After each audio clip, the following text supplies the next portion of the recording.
Sevgili konuklarımız, sırada başkanımızın konuşmasıyla açılış programımızda başlayacağız. Tüvende Reisimiz Hidayetullah Oğuzhan efendim açılış nutku söyleydi. Kına merhamet. Bismillahirrahmanirrahim. Elhamdülillah ve salatu ve selamu ala hayr halkihi Muhammed ve ala alihi ve sahbihi ecmaîn. Muhterem müftümüz, ulema kardeşlerimiz ve hemşehrilerimiz meydandaki bugün bu evlatlarımızdaki şartlık içinde Kur'an-ı Kerim'le başlayıp hayatının tünce hayır işine, dünyanın saklanılan nebevi mirasının birinci yoluna kadem koymakta için bugün bu şartlıkta beraber birlikte olmaktayız. Allah Teala ata-analarımız buna rahmet kılsın, ecel azimet kılsın. Kur'an'ı yetiştirgen ustazlarımız buna rahmet eytiniz. Evlatlarımızdaki kendisi hayatından tahmin ilim irfanlık, marifetlik, dünya ve ahiret saadetine erişken bir salih evlatlar olarak yetiştiğini arzuluk ümit kılırız. Aziz muhterem hemşehrilerim, kardeşlerim, Allah Teala Kur'an-ı Kerim'de İkra bi-ismi rabbikellezî halak halakal insâne min alak İkra ve rabbukel ekrem ellezî alleme bil kalem ellezî alleme bil kalem allemel insâne mâ lem ya'lem.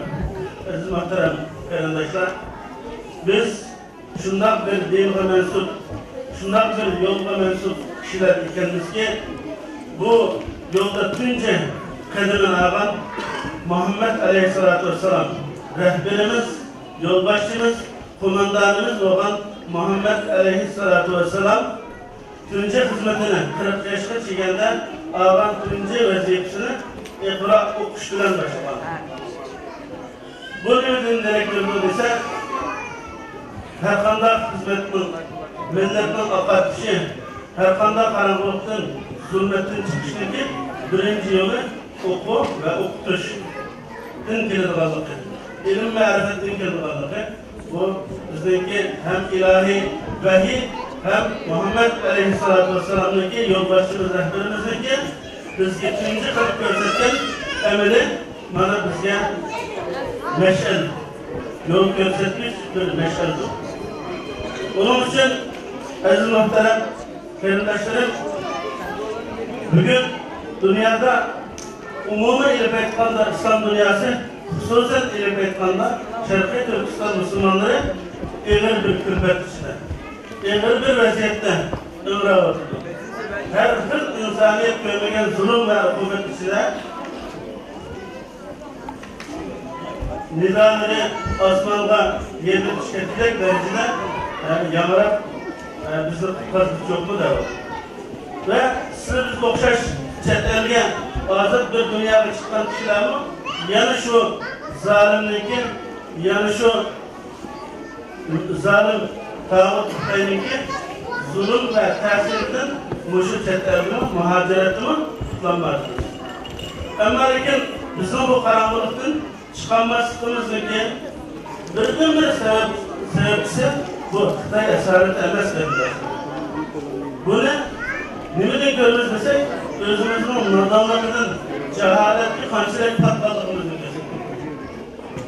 30-40 milyon dünyada her sahada, her meydanda İslam'ın kelimesine âlâ-i kelimetullah kılınız, kelimenin üstün kılınızdır. Müslümanların izzetli eriştirimizde yeğeni kırıp çıkan jigitler, namlıgan, onluğan, düzmanlıgan kişiler. Ve buna kökleri kurban oldu, şehit oldu. Ama neticede ne mühim oldu? Ne kolu geldi? Buna bir muhasebe kılış gerek. Bunu muhasebe kıyılan çağda kim boğan neyse ilim, irfan, yetişken insan bulmalı. Elbette yetişiş ilmi irfandaki birinci uzku, birinci ilmizine açılan, iftarına açılan birinci formusu vahiydir, Kur'an'dır. Bu yanlarda evlatlarımızı şunu yürütüyoruz.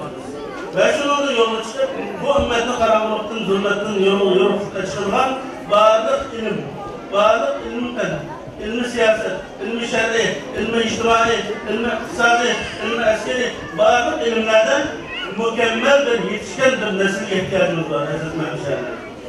Bunda bulunurken her kaç yanımızda dursak mı, her kaç muştumuzda dursak mı, biz çıkamayız. Ümmet çıkamayız uzunlar. Ya özümüzdeki imkansızlıkımızın, ya kabiliyetsizlikimizin, ya dünya vaziyetindeki düşmanlarımızın bizi üstün oluş sebebi Allah'ın ki hem bizim çuvaçaklığımız başkanı olur, gerçeklerimizle biz ilahi nusretke, tayyipke, kullak, kuvvetleşke erişemek manuşunda rezil ve resva halette yaşavatınız. Ama lakin hemeyle kakşavatınız, şiir okutunuz, birbirimizin eğitlavatınız, birbirimizin cinayet izlavatınız, birbirimizin rezillik izlavatınız. Ama lakin kim olanlarsa tapamavatınız. O bozuğu birinci olup ilm, irfan, yetişken, kabiliyetli yetişken insanlara ihtiyacımız var. Yetişken, vayığı yetken ulemalara ihtiyacımız var. Vayığı yetken lider, siyasi, strateji, mütehassisi, içtimai cemiyet teşkilatçılıkta mahardı var. İktisadi iyilik teşkil kabiliyeti. Yol yargılarından kabil kişilere her sahadaki yetişken insanlara ihtiyacımız var. Efsos ki bugün bunun başka hem neresi her yerde görmüyorlar. Nadanlar, cahiller, özünün nadanlığı cehaletini tahrinden özünün cehaletini, nadanlığını yamanlık, noçuluk, kahramanlık da bulunan, ölümalarlık teknizi duran, milletini, ümmetini yekleyen bunda insanlar köpük tutulur. Bunun kuruluşunun bir cümle çaresi, yani şunda evlatlarımızı yetiştiriştirdiğimiz. Elhamdülillah, biz birinci basıçta evlatlarımızdaki Kur'an-ı Kerim'in okusu, İkra, İsmi Rabbikende de Kalak diyelim okşar ve okuş meydanı seçildik ve ballarımızda birinci vahidin uzun hafızı Kur'an-ı Kerim'i okup, söyleyip, kalbini nakşettirişke bir vesile olma ve hizmetler kırıp durduğunuz. Allah Teala ustazlarımızla, ata-analarımızla, ucu kolluk, kuvvetler, biadet kılıvattan bağlı, Kerindaş aziz hemşehrilerimize rahmet, ecel aziz ve ta'lısın. Vahir davranı elhamdülillah.